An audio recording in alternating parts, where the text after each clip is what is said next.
que eu faria se eu estivesse sentada aí no seu lugar agora. E eu me pergunto e eu faço perguntas para Deus. Eu pergunto, Senhor, o que o Senhor quer falar com a sua igreja?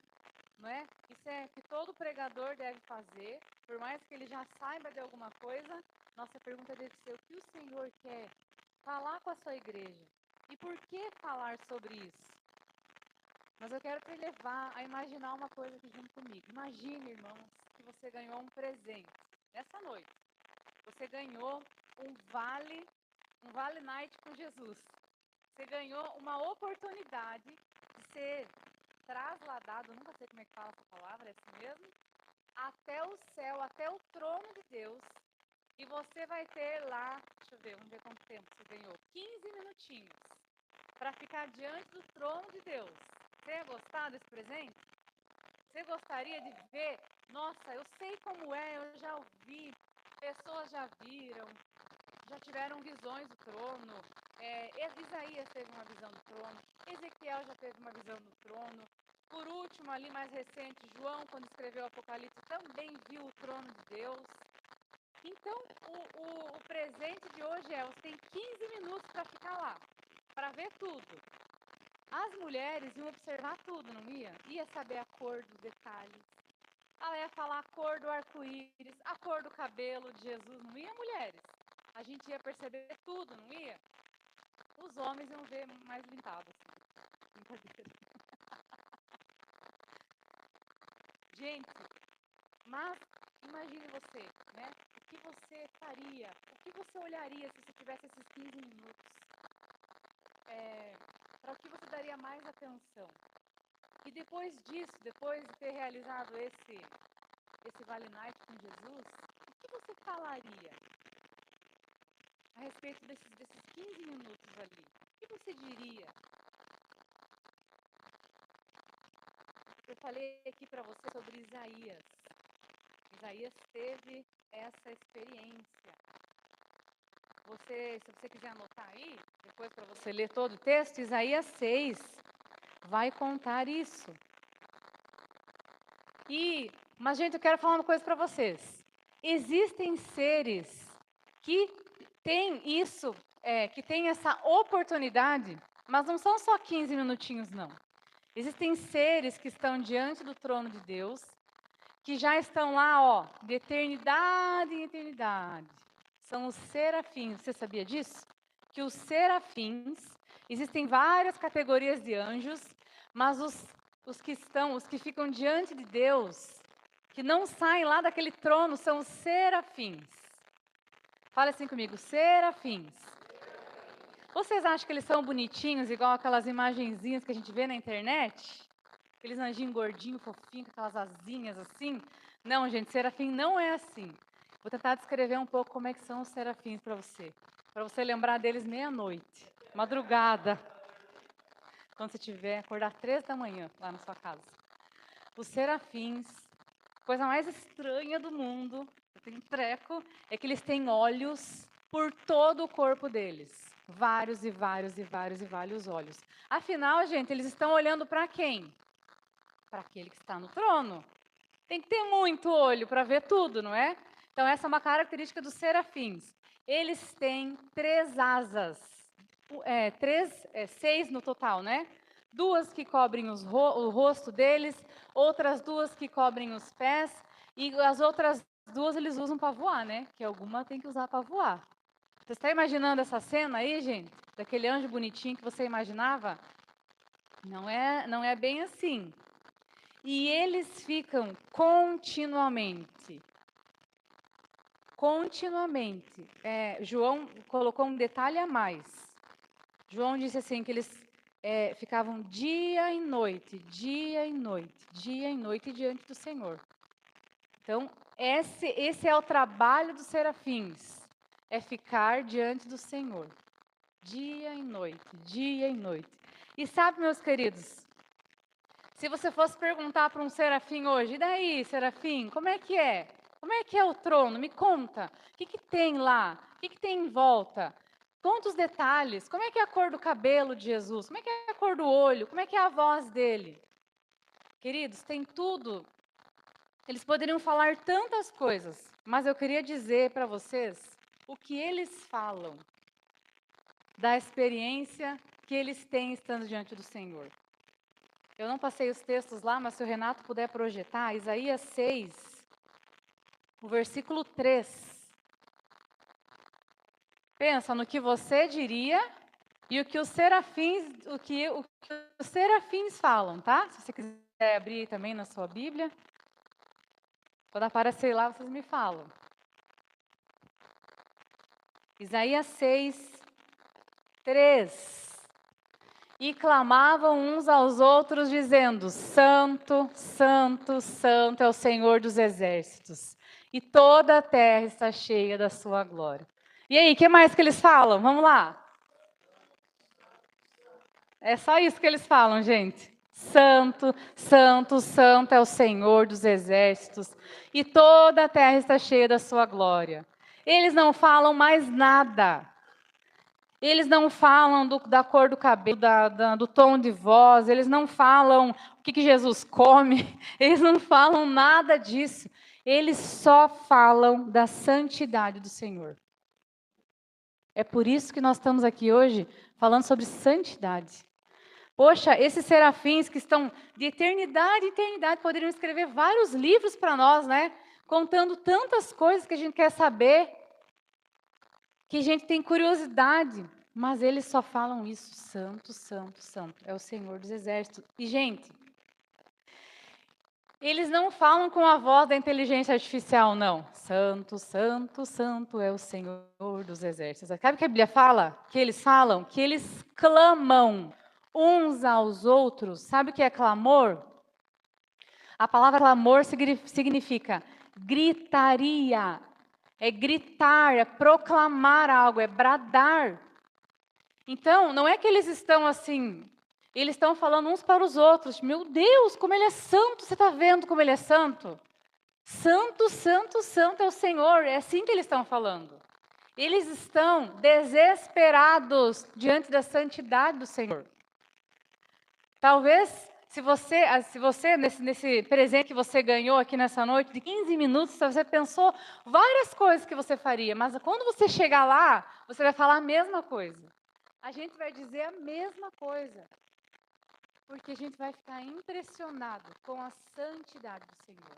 E olha, eles não falaram aqui sobre outras coisas importantes também do nosso Deus, sobre o poder, a majestade, a glória, a grandeza.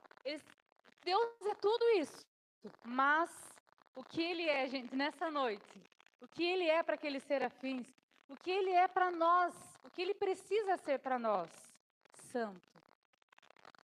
A santidade do Senhor é o que está em evidência aqui nessa noite, e esse é o nome dele. Ele é santo. Essa é a natureza dele. Ele é santo. Amém, queridos?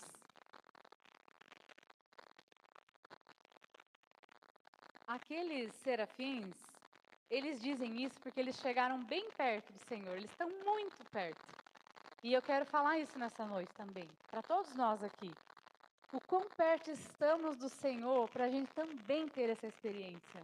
Para a gente também bradar uns aos outros, para que isso também saia da nossa boca, que Ele é santo. Ele é santo. Uma coisa é você saber a experiência de outra pessoa em relação à santidade de Deus. Outra coisa é nós termos essa experiência. É muito diferente. Eu estava lembrando, não era uma coisa que eu tinha colocado na ministração, mas eu tive essa experiência de ver o trono de Deus. E é engraçado que eu só tive uma vez, né, essa visão, e não foi em relação a isso que o Senhor falou comigo naquele tempo. Eu estava passando por um deserto. Já contei para vocês isso aqui. Um deserto terrível, em que eu já tinha desistido, na verdade, da minha vida, da nossa caminhada, do ministério.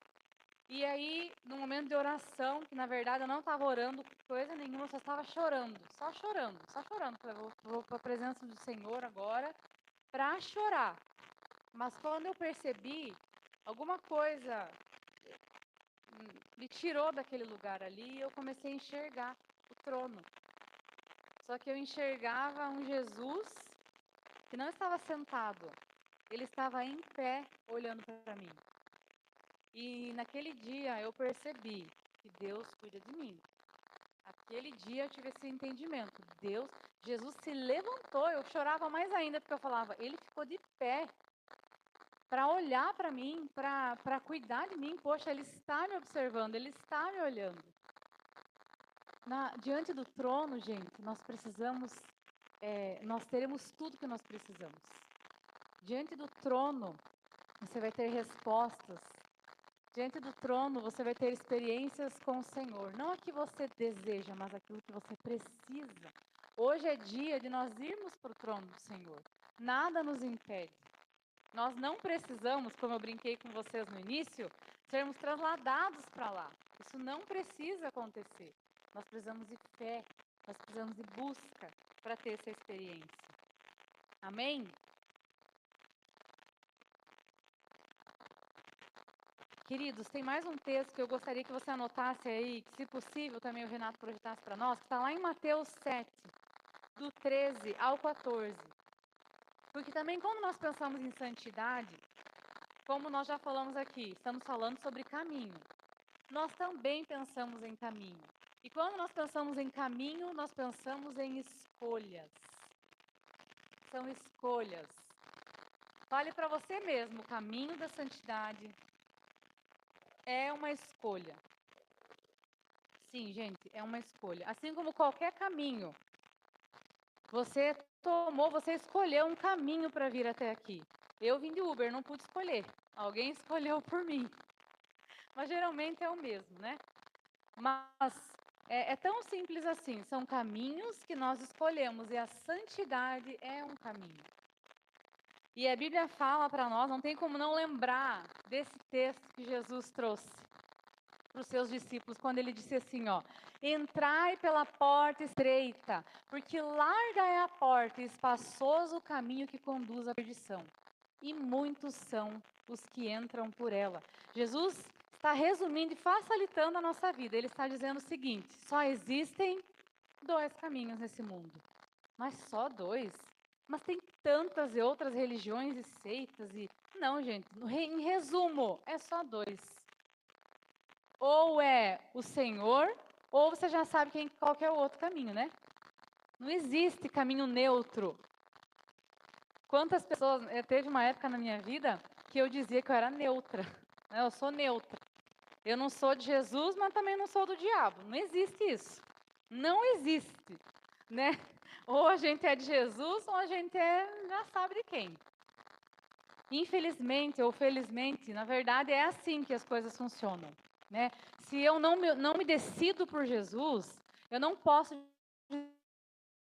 dizer que eu estou num caminho neutro, porque não existe. Existe vida após a morte na neutralidade. Não existe. Então, Jesus resumiu, Jesus facilitou para nós. Existem 2 caminhos. E ele fala desses 2 caminhos de uma forma mais simples ainda. Ele compara 2 portas. Uma bem larga, fácil de entrar. Como essa porta aqui da nossa igreja, né, irmãos? É boa, não é? É boa essa porta lá, todo mundo tranquilamente. Agora, vai lá no Aníbal César buscar seu filho 5 horas da tarde, para você ver o que é uma porta estreita.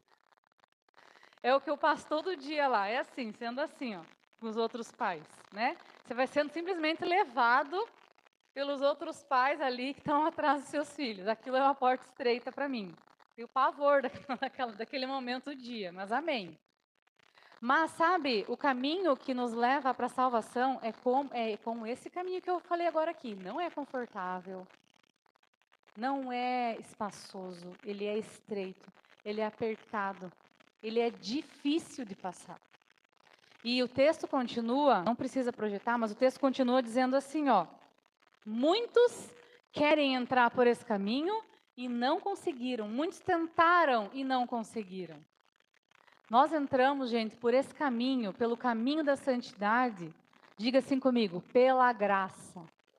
É pela graça. Sim, queridos, é pela graça. Nós precisamos entender isso. que a santificação não é algo que a gente decide assim, ó, hoje eu, no meu esforço humano, miserável que somos, né, vou me santificar. Eu vou me melhorar, eu vou melhorar a mim mesmo sozinha, porque eu consigo. Porque eu consigo. Porque eu tenho capacidade para isso. Não é, o caminho de santidade não é esse. Nós precisamos entender que a santidade é um processo, amém? É um processo, a Bíblia fala sobre o processo de santificação, né? E que sem essa santidade nós não veremos ao Senhor. Então ela é muito importante. Mas existem dois lados. Existe a parte do Senhor, existe a nossa parte. O que Jesus nos pediu para fazer? Entrar pela porta estreita. Esse que é o nosso esforço, gente. Esse que é o nosso esforço. É não nos desviarmos. É não olharmos para a direita e nem para a esquerda. Esse é o nosso esforço. E nós podemos isso. Deus sabe que nós conseguimos. Deus sabe que você consegue dizer não ao pecado. Deus sabe que você consegue dizer não àquilo que vai te afastar dele. Ele nos capacitou para isso. Ele morreu para que nós pudéssemos fazer isso. Para que a gente pudesse dizer não. Porque antes da morte dele, antes do sacrifício dele, a gente não tinha como dizer não para o pecado. A gente era escravo dele. Você lembra da sua vida quando você era escravo do pecado? Quando você fazia as coisas sem saber. Quando você se embolava em pecados e rolos que você nem imaginava como você ia parar lá. Mas nós somos libertos, amém? Hoje nós podemos sim fazer essa escolha de caminhar nessa linha reta, que é a porta estreita, que é o caminho difícil, que é aquele que você vai se apertando mesmo, se apertando, muitas vezes chorando, mas é o caminho da vida eterna. E tem a parte do Senhor, e a parte dele é a santificação. Isso vem dele. A santificação é Deus que faz nas nossas vidas. É aquela coisa,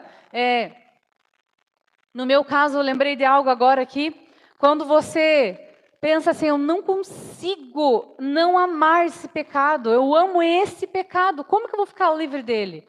E quando você vê o Senhor tirou, isso é um milagre, gente. Deus tirar o desejo que nós temos por um pecado, isso é só Deus que faz. Isso é só Deus que faz. Mas é algo que precisa ser um conjunto. Eu lembro de uma experiência que eu vi acho que foi tipo um encontro de carnaval da juventude, e um amigo nosso que estava tentando caminhar com Jesus, né, aos trancos e barrancos. E eu já vi vários momentos de libertação, mas a dele foi muito forte. Eu nunca me esqueci dele sendo liberto, né? De eu ver aquele demônio uivando para não sair da vida dele. Mas eu vi o Senhor libertar ele. E eu vi Deus também, né? A pessoa que estava ministrando ali sobre ele, né? O próprio Deus ali usando a vida daquela pessoa, dizia assim, que o Senhor estava tirando dele todos os resquícios de drogas, porque ele usava muita droga, no corpo dele, no sangue dele. Deus fez um milagre na vida dele. Ele foi liberto. Deus tirou, Deus tirando mesmo o desejo pela droga, por aquela vida. Mas, gente, essa parte é Deus que faz, amém? Mas ele não seguiu o caminho. Infelizmente, hoje, ele provavelmente, né, está muito pior. Encontrei ele recentemente, mora lá no Paraná, tá? E está perdido. Está perdido. Então, assim, mesmo que o Senhor faça, mesmo que o Senhor nos santifique, tem que existir o nosso desejo, a nossa parte, que é permanecer nessa porta estreita. Amém, queridos? Olha o que a Bíblia diz, lá em Mateus. Deixa eu achar aqui o texto. Mateus 12:30 fala assim, ó, lembra que eu falei que não existe caminho neutro com Jesus?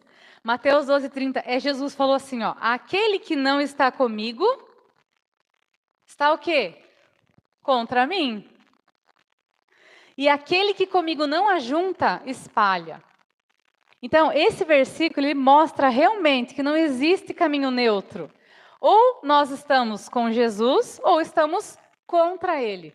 Então, essa é a nossa realidade. Nossa, eu gosto muito. É uma das minhas pegadinhas preferidas. Vocês já viram pegadinhas sendo feitas com esse efeito manada? Uma pessoa que está caminhando lá sozinho na rua, aí vem uma multidão caminhando atrás dele, tudo planejado, né? Vem uma multidão caminhando atrás dele. E eles se infiltram com aquela única pessoa que está. E aquela multidão se abaixa, fingindo que o avião está caindo. Sabe o que o coitado da pessoa faz? O único lá que está perdido, se abaixa também. E fica lá, e fica lá. E aí eles fazem várias, se você quiser dar umas risadas antes de dormir, procurem, gente, é muito interessante e é algo da psicologia mesmo, algo explicado por eles mesmos, que isso realmente acontece. O ser humano tem a tendência de seguir a maioria. De uma forma assim, não é que a gente deseje isso, a gente queira isso. É algo nosso mesmo. Né? Às vezes você fala, não, mas eu não sou assim, eu não sigo a maioria. Mas às vezes, quando você está com uma roupinha lá que está meio fora da moda, você pensa, não quero mais usar, porque não está usando. Não é? São essas coisas que explicam o efeito manada. É a gente só se sentir bem se estiver fazendo o que a maioria das pessoas está fazendo. Só que nós, cristãos, né, se você tem essa necessidade de se sentir pertencido, gente, coloca a mão no seu coração agora aí, fala, me cura, Jesus. Porque a gente não vai se sentir assim nesse mundo, queridos. Esse efeito manada, essa necessidade de aceitação, foi que fez com que eu demorasse tanto para me converter, para caminhar com Jesus. Porque eu tinha necessidade de ser aceita, de ser como a maioria, de estar vestida como a maioria, de agir como a maioria. Né? Isso era uma característica minha. Mas nós, em relação à santidade, nós não vamos nos encaixar. Nós não vamos nos encaixar. E eu falo de coisas muito simples em relação à nossa santidade. A Bíblia fala para nós, esforçai-vos, se esforcem para entrar por essa porta. Levíticos 20, versículo 8, você pode projetar lá, Renato? Levítico 20, versículo 8, fala assim, ó, obedeçam aos meus estatutos e pratiquem-nos. Essa é a nossa parte, amém? E o Senhor está dizendo assim, ó, e a minha parte é, eu sou o Senhor que o santifica. Só que nós precisamos agir primeiro. Nós precisamos agir primeiro. Feche os seus olhos só por um instante, mas não dorme, tá? Não dorme. Feche os seus olhos só por um instante e pergunte para o Senhor. Qual é a área que você precisa de santificação? Qual é a área que você precisa do toque do Senhor? Que área é, querido? E escute o que ele vai te responder, tá? Não abra os teus olhos enquanto ele não te disser.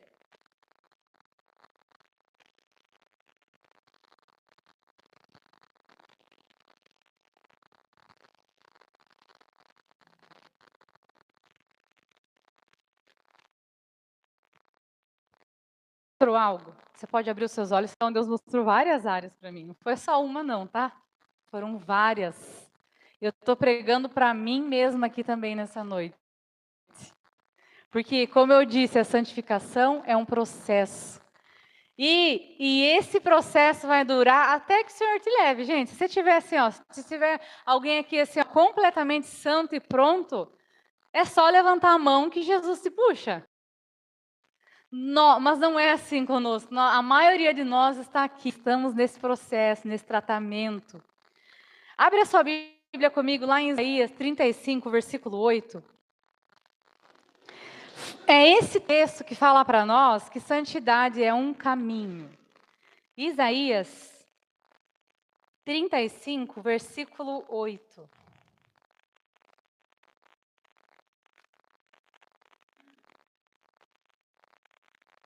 Depois você pode ler tudo, se eu for ler tudo aqui, nós vamos ficar muito tempo. Eu vou ler só o versículo 8 mesmo, que fala sobre esse caminho. E ali haverá uma estrada, um caminho que será chamado o caminho santo. Ou, em outras versões, o caminho da santidade. E os impuros não passarão por ele, pois será somente para o povo de Deus. Quem passar por esse caminho, mesmo que seja um tolo, não se perderá. Até aquele que está perdido, se ele escolhe o caminho da santidade, ele vai se consertar. Sabe o homenzinho torto? Até o homenzinho torto vai ficar reto. Porque o caminho da santidade, porque o Senhor é poderoso para fazer isso. Então, existem algumas áreas aqui. Vamos ver se a área que eu vou falar aqui tem a ver com a que o Senhor fala com você. Se não tiver, gente, você fica com aquilo que Deus falou, com a área que Deus mostrou para você. Tá bom? Porque se eu for falar de todas as áreas, né, nós somos pecadores. Nós vamos ficar 3 dias aqui. Mas o Senhor me mostrou algumas. E a primeira, é lógico, é a santidade no nosso ser. Nós somos santos porque Ele é santo. Gente, em Romanos 6,19 diz assim, que antigamente nós oferecíamos o nosso corpo em escravidão à impureza e à maldade. E agora, Deus está falando assim para nós, agora, nesse tempo que você conheceu Jesus, ofereçam o corpo de vocês agora em escravidão à justiça que leva à santidade. Então, só para ficar bem claro, nós somos santos hoje, nós podemos ser chamados de santos porque Ele nos justificou, porque Jesus nos justificou. Eu lembro uma época que no início da minha célula, quando eu era mais jovenzinha, muitos anos atrás, que começaram aí o pessoal da Igreja Católica ir lá na célula, porque eles estavam assim pensando, o que tem de diferente nessa célula? Por que tanta gente está indo nessa célula? O que está acontecendo? E aí eu recebi lá algumas meninas catequistas que foram na minha célula. Chegaram lá, olha, nós somos catequistas, e eu vi assim nelas mesmo muita boa intenção. Elas não foram provocar alguma coisa lá. Elas foram realmente porque elas buscavam a Deus. E, gente, engraçado, mas bem naquele dia que tinha o povo lá, na minha célula, a gente estudou aquele texto que fala que todos nós somos chamados para ser santos. E elas ficaram assim, mas santo é só o santo que eu adoro? Santo é só... Eu nem sei o nome do santo, gente. Nunca fui católica. Mas elas ficaram assim impressionadas, mas como assim eu também fui chamada para ser santa? E foi muito interessante como Deus trouxe uma revelação para elas naquele dia. Que nós fomos chamados para ser santo. Olha para o teu vizinho, vê se ele tem cara de santo. E não é nesse sentido, tá, gente? Porque a palavra santo, ela é muito mal interpretada. Você já não falou? Não estou falando santista. A palavra santa, ela é muito mal interpretada. Você, quando começou a caminhar com Jesus, não foi chamar, ela vai a santinha. Aqui, a santinha é aquela que não erra, aquela que dorme na igreja. Aquela que vai casar com o padre, com o pastor. A santinha, não é nesse sentido, né? E é muito importante a gente saber responder para as pessoas o que é ser santo. Ser santo, gente, não depende de nós.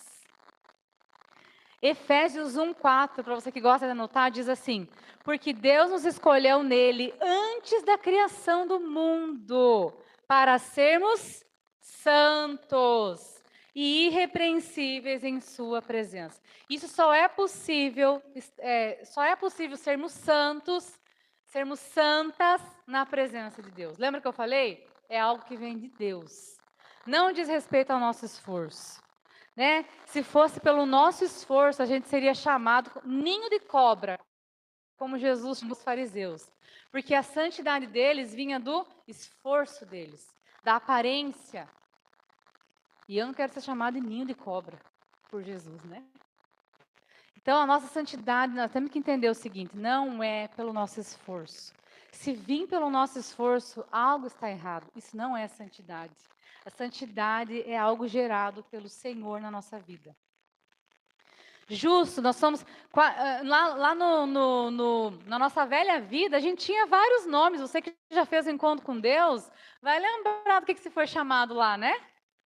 Anjo, né? Só que não. A gente descobriu que nós tínhamos vários nomes.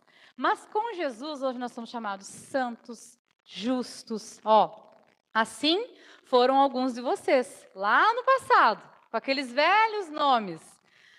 Mas agora vocês foram lavados, santificados, justificados no nome de Jesus Cristo.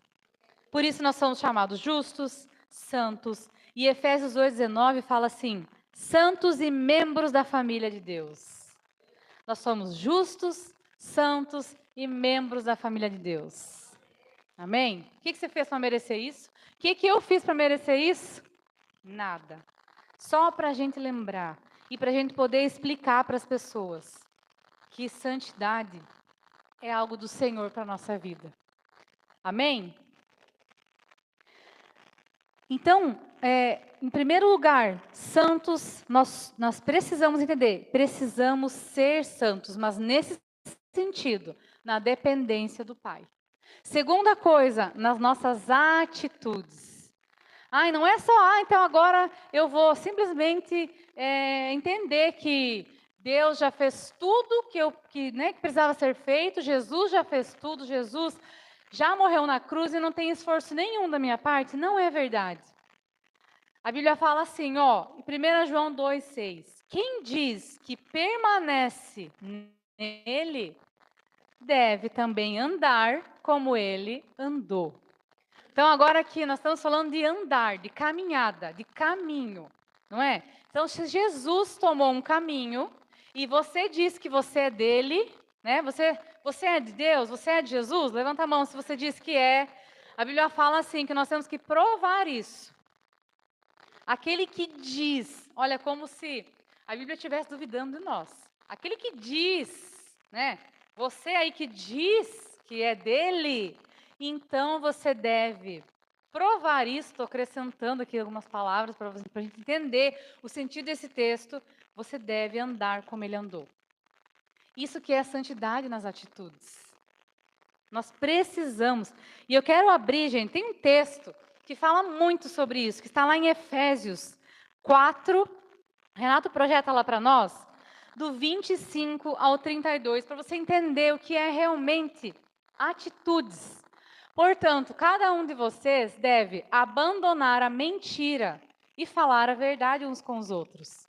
Pois nós somos o quê? Lembra que nós somos o quê? Membros. Próximo versículo.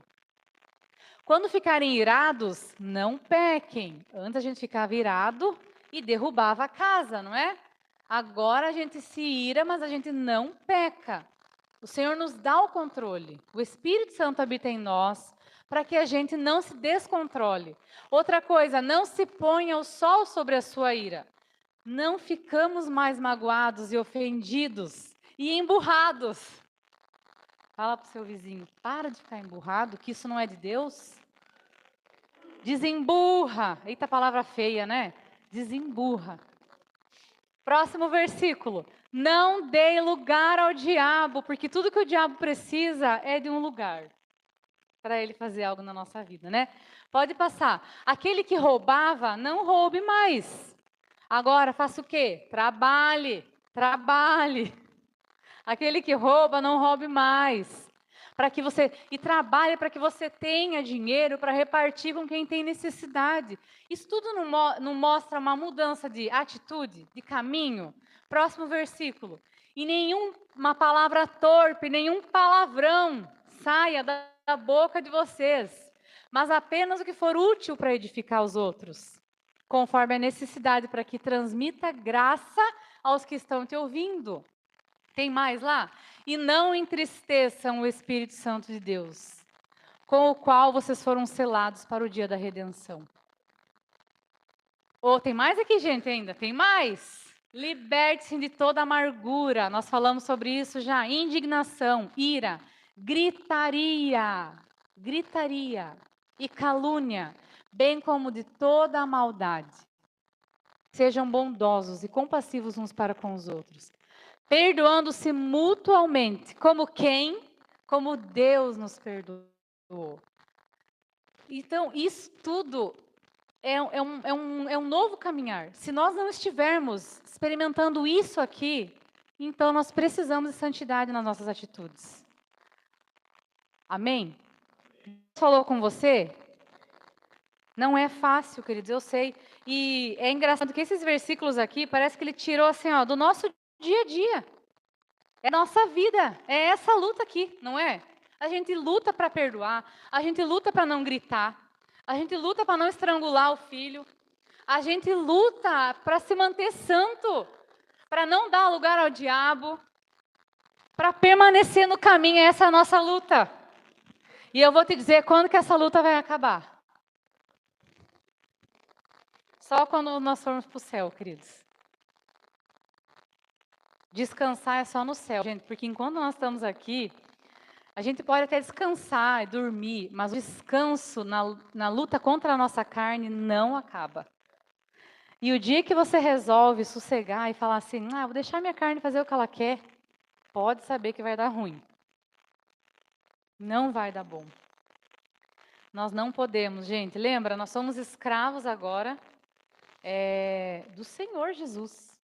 A gente deixou de ser escravo de Satanás, mas a gente continua sendo escravo agora de um Senhor que é maravilhoso, que não nos oprime, muito pelo contrário, que nos faz servir a Ele, nos traz alegria no serviço. É esse Deus que nós caminhamos. Amém? Santidade nas atitudes. Santidade nas intenções. Aí o negócio vai mais fundo, né? Já ouvi a definição uma vez que santidade é a pureza das intenções. Porque, gente, a gente pode se esconder muito bem atrás de uma atitude boa, não pode? Não podemos? Nós podemos. Quantos aqui vão confessar o pecado junto comigo? Já tiveram uma boa atitude com intenções erradas? Quantos aqui já fizeram isso? Só eu? Pode todo mundo levantar a mão aí que eu estou me confessando aqui também. Glória a Deus. Ele olha para as nossas intenções. Isso que a gente precisa entender. A gente pode enganar as pessoas com as nossas ações. Quando Jesus chega, foi esse choque que a religião sofreu com ele. Porque a religião em o quê? Boas ações, uma boa aparência, boas atitudes, uma boa eloquência, né? Uma boa postura. Mas Jesus veio mostrar assim, ó, eu estou olhando para dentro. Eu estou olhando para o seu coração. Não adianta a gente passar a vida inteira tendo boas atitudes e chegar lá no fim da nossa vida e bater lá na porta lá do... Lembrei de um santo agora, o São Pedro, né? Chegar lá e falar, Senhor, me deixa entrar. E ele fala, mas meu Deus, você me serviu em iniquidade. Esse é um texto, gente, que eu morro de medo. De eu chegar lá e o Senhor dizer, mas Senhor, mas eu fiz tudo para o Senhor. Eu preguei, eu curei, eu libertei. Eu fui uma líder de célula. Eu estava todo domingo aqui limpando a igreja. E o Senhor diz assim, mas e você fez isso em iniquidade. O teu coração não era meu. Isso é muito perigoso. Isso nós não podemos cair nesse engano. Mas hoje o Senhor vai nos mostrar. Nós vamos para diante do trono hoje, não vamos? Se prepare para esse tempo de apelo, para você ter esse tempo aqui. Para você, se você for corajoso, né? E encontrar o Senhor lá no trono dele, porque ele deseja falar com você. Quarta coisa, santidade do nosso falar. Não é verdade que o nosso coração denuncia também quem nós somos? A nossa boca, perdão. A nossa boca, ela diz quem nós somos.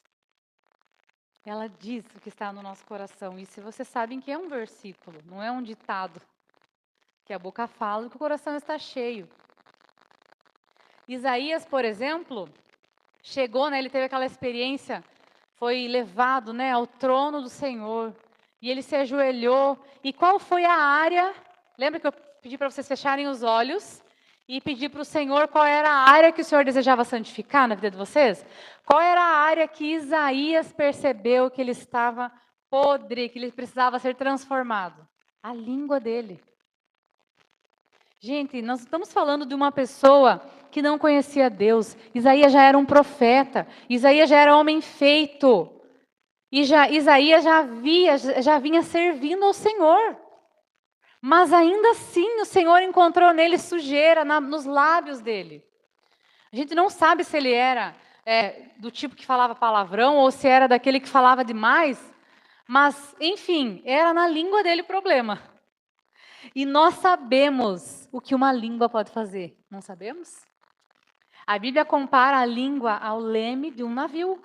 Sabe o Titanic, queridos? Sabe o tamanho que era o leme dele? Era o tamanho de uma língua, brincadeira. Era bem pequenininho, gente. E a Bíblia fala assim, ó, a língua é capaz de controlar o corpo todo. A língua, ela é capaz de matar. Ela pode dar vida e ela pode matar alguém com as nossas palavras. Então não é só, mas eu não falo palavrão, mas você às vezes, sem perceber, está amaldiçoando pessoas na sua casa.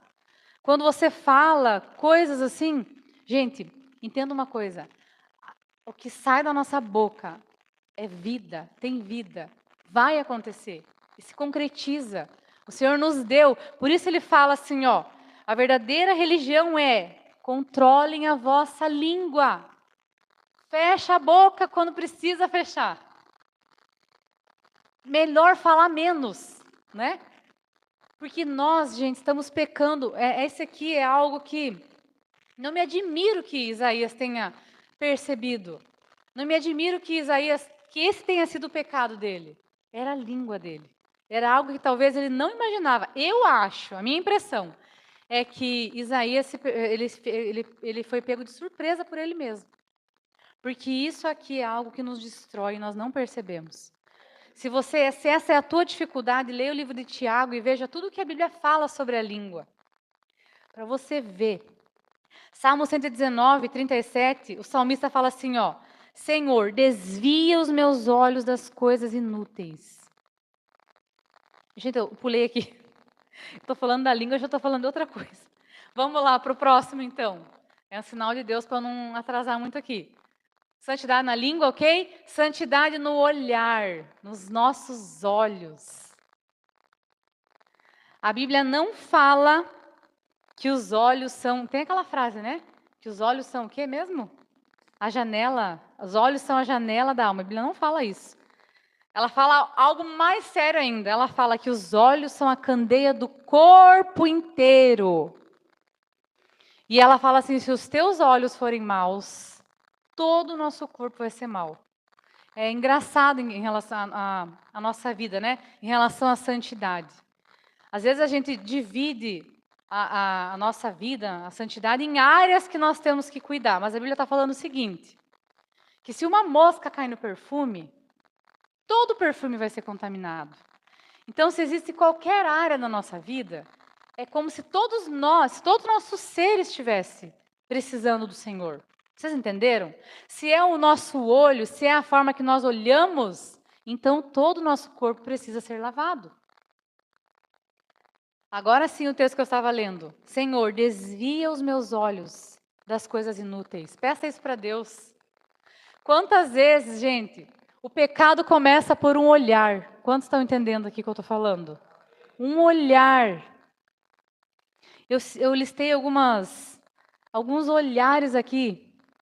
E eu lembro muito bem do dia. Deus fala comigo de um jeito, gente. Lembrei só de histórias da minha adolescência aqui, né? Estou falando para vocês. Mas eu lembrei de um dia que eu... Lembra que eu falei, eu era a que necessitava ser amada por todos, né? E eu lembro de um dia que eu caí. Eu era uma adolescente, só pensa o nível, gente, da vergonha, Ana Júlia. Sabe aquela saída de escola?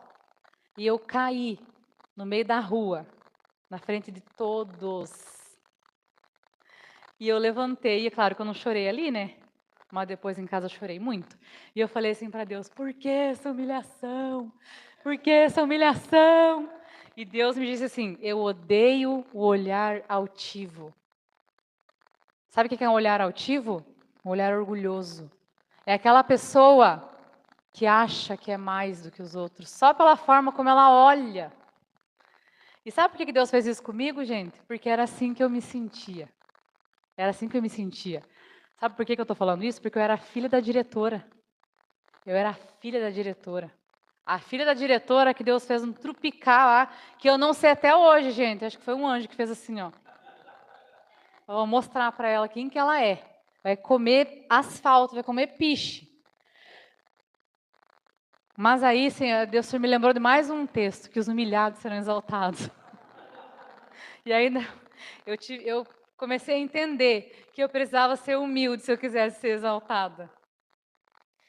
Existem olhares maldosos, existem olhares. Às vezes, gente, você não vai lá e trai a sua esposa, mas você só olha. Só sabe aquele olharzinho que você sabe do que eu estou falando. Só um olharzinho. Só um olharzinho.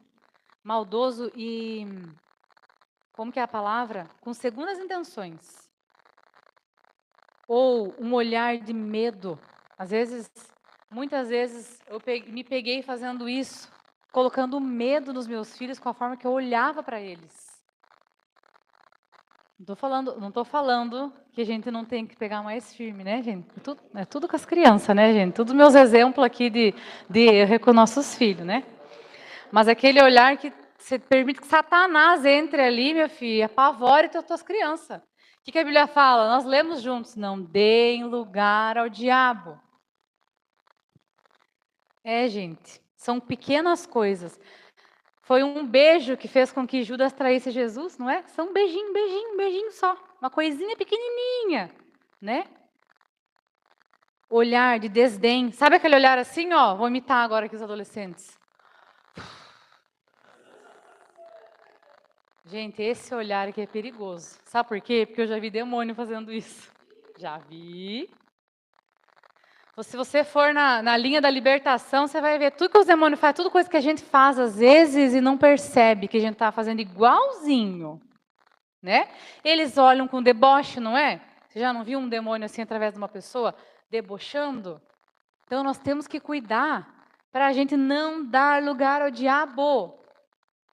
Nós estamos falando aqui, gente, parece que eu estou falando só com não crente, né? Mas tudo isso é pecado que nós cometemos muitas vezes. Olhar de falsidade, de nojo, de desprezo. Desprezo. O olhar de desprezo que Mical olhou para Davi. Olha, sabe qual foi o pecado de Mical? Ela olhou Davi, o marido dela, desprezou. Deve ter feito assim, meu Deus, está crescendo a pança nele, está ficando feio. Foi um olharzinho assim, um desprezo dessa forma que tornou ela estéril. A Bíblia fala. É verdade? Olha o que um olhar pode fazer. A mulher não falou nada, ela só olhou com desprezo para o marido dela. E ela se tornou estéril. Ó, mulherada, vocês tomam cuidado?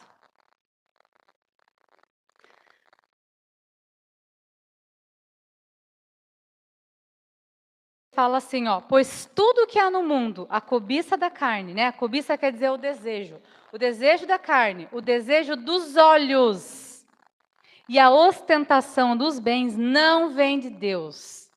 Tudo que, quantas vezes nós caímos só por desejar, né? O pecado da inveja, você olha, você quer aquela vida, você quer aquilo que a pessoa tem. E isso começa como? É o olho, gente. É o olhar. Mas, gente, e tem mais um texto que eu lembrei agora para finalizar esse ponto. Se o teu olho te faz pecar, o que a Bíblia fala para fazer? Arranca ele. Que é melhor entrar sem um olho no céu do que com dois para o inferno. Ai, Jesus, ajuda nós, Senhor. Santidade no olhar, santidade no escutar. Talvez você não é a pessoa que peca falando, mas você é aquela que, ó, gosta de ouvir uma história, gosta de ouvir uma fofoca. É aquela pessoa que é o jornal das 10, né? Ela sabe de tudo, ela escuta tudo, ela tem necessidade de ouvir, de saber qual que é a picuinha da vez, quem brigou com quem. Gente, nós precisamos ter ouvidos santos. Josué 3, versículo 9. Olha o que Josué falou assim, ó. Então Josué disse aos israelitas, eu vou falar esse versículo nos dias de hoje, tá? Então Josué disse à comunidade cristã Zoe de Itajaí: venham ouvir as palavras do Senhor. Vamos usar nossos ouvidos para ouvir as palavras do Senhor. E o salmista diz assim, ó: faze-me ouvir do teu clamor leal pela manhã, pois em ti confio.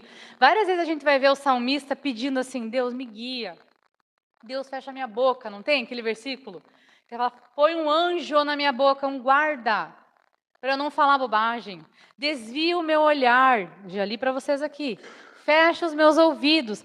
Nesse sentido que a gente precisa pedir livramento para Deus. Não é só: ai, Senhor, me livra de eu morrer num acidente. É: Senhor, me livra de pecar contra ti. Senhor, me livra daquele homem bonito que eu quero olhar, Senhor. Me livra, me fecha meu olho. Me livra daquela fofoca, daquela mulher que eu sei que eu vou chegar no trabalho e ela vai ter uma para me contar. Me livra dela, Senhor. Torna ela muda. Perdão, não faça. Não faça essa oração. Ore por você. Peça para o Senhor te livrar dessas coisas que você cai todo dia. Todo dia eu tropeço na mesma coisa. Todo dia na mesma pedrinha. Tudo que eu estou falando aqui, gente, não são grandes pecados, não é? São pequenininhos. São pequenas raposinhas. Sétimo e penúltimo, santidade no reagir. Nas reações. Eita, coisa difícil. Só vou ler um textinho aqui, gente. Eu, porém, lhes digo, não resistam ao perverso. Jesus está falando isso, tá? Se alguém lhe der um tapa na face direita, ofereça-lhe também a esquerda. Mas o que nós fazemos? Se a gente leva um tapa na face direita, a gente dá outro na face esquerda do irmão. Não é? Mas Jesus, ele estava falando, lembra que eu falei já algumas vezes aqui, Jesus veio, revolucionou a religião, né? A forma como ele era visto. Na verdade, não havia nada de errado com a lei, mas as pessoas não entendiam o que era a lei. Então, Jesus estava falando, né? Antes desse texto, ele falou assim, ó: não era assim antigamente, olho por olho, dente por dente? Ia ser tão fácil se Jesus falasse assim: vamos continuar assim então. Mas Jesus falou: não, mas não é assim. Agora é assim. Se alguém faz algo para você, você oferece o outro lado. Não resistam aos perversos. Não reaja para se defender. Não procure a sua justiça. Deixa que eu faço por você. Gente, não é fácil isso. Não é fácil. Deus acabou de me falar algo aqui que é algo para mim. Eu espero que Ele esteja falando com você também, tá? Em relação à justiça, né? Como nós queremos a nossa justiça, o nosso bem-estar, os nossos direitos, não é mesmo? Você quer os seus direitos, queridos? Jesus abriu mão dos direitos dele, né? Lembra disso? Jesus foi humilhado, Jesus não levou apenas tapas no seu rosto, mas ele foi cuspido, ele foi traído, ele foi amaldiçoado, ele foi chicoteado e ele foi morto injustamente e ele não foi atrás dos direitos dele. Ele não foi atrás dos seus direitos. Ele realmente ofereceu não só a face esquerda, ele ofereceu todo o corpo dele. Então Jesus nos ensinou como reagir. Provérbios 15:1 diz: a resposta branda desvia o furor, mas a palavra dura suscita a ira. Isso aqui com certeza é mais difícil para aquele que é esquentadinho, né? Aquele que leva e já reage. Quem aqui tem esse temperamento assim mais explosivo? Quem reconhece que é assim? Eu não sou, gente. Mas só para você ver como a Bíblia não se aplica só a temperamentos. Porque no meu caso, eu não reajo assim. Se vem uma pessoa e, sei lá, me dá uma rasteira no meio da rua, eu vou ficar assim, ó. Até eu entender o que aconteceu, Só que aí, qual que era o meu pecado? Eu chegava em casa e eu amaldiçoava umas 300 vezes a pessoa. Entendeu? Eu guardava no meu coração. Então não tem a ver com temperamento. Não tem a ver com isso. Tem a ver com escolher o caminho da santidade. Não, Senhor, mesmo que eu seja explosiva, eu vou fechar minha boca agora. E eu vou usar o meu tom de voz mais manso que eu tiver. E eu vou responder, como o Senhor responderia. Ou no meu caso, eu vou ficar lá boiando, né? Meu Deus, o que fizeram comigo que eu nem vi? Mas eu vou chegar em casa e como eu sempre faço, Senhor, eu quero perdoar aquela pessoa, Jesus, perdoa. Quero orar por aquela pessoa, para que ela te conheça, para que ela para que de alguma forma o Senhor vingue, brincadeira, para que o Senhor salve esse ser humano que me fez mal. E que eu também, Senhor, não me perca, que eu não dê lugar ao diabo com a minha qualidade, né? Defeito, talvez, de guardar. Então a gente precisa, não importa quem nós somos, nosso temperamento, o caminho da santidade é só um. A gente não pode usar o nosso temperamento como desculpa para não seguir o caminho da santidade. E por último, para a gente encerrar, santidade no serviço a Deus. Lembra que eu comecei falando aqui, chamando todo mundo para servir a Deus, né? Nos ministérios. Mas nós precisamos entender que o nosso serviço não pode ser de qualquer jeito. 2 Timóteo 2, 20 e 21 fala assim, ó. Numa grande casa há vasos, não apenas de ouro ou de prata. Lá na minha casa não tem nenhum de ouro ou de prata. Na casa de vocês tem? Mas aqui, gente, está falando de uma época que era muito comum ter muitos vasos, né? Vasilhas na casa. Mas também tem de madeira e tem de barro.